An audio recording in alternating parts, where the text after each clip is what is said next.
மும்பையில் நடைபெற்ற உலகக்கோப்பை யோகா போட்டிக்கான தேர்வுப் போட்டியில் ராஜபாளையம் சங்கம்பட்டி வேலம்மாள் போதிப்பள்ளியில் 9ஆம் வகுப்பு பயின்று வரும் ஜேகு ஜெயவர்த்தினி சவுதி அரேபியாவில் நடைபெறவுள்ள உலகக்கோப்பை போட்டிக்கான இந்திய அணியில் இடம் பிடித்தார்.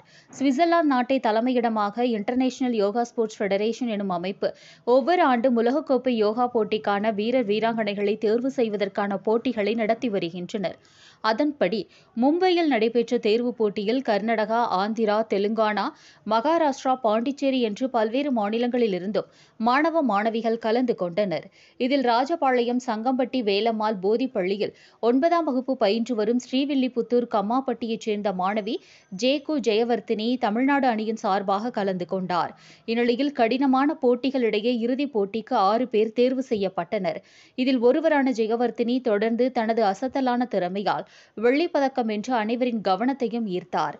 இதனால் டிசம்பர் மாதம் சவுதி அரேபியாவில் நடைபெறவுள்ள உலகக்கோப்பை யோகா போட்டிக்கான இந்திய அணியில் ஜெயவர்த்தினி இடம் பிடித்தார். கடந்த மாதம் மலேசியாவில் நடைபெற்ற போட்டியிலும் மாணவி ஜெயவர்த்தினி முதல் இடம் பிடித்தது குறிப்பிடத்தக்கது.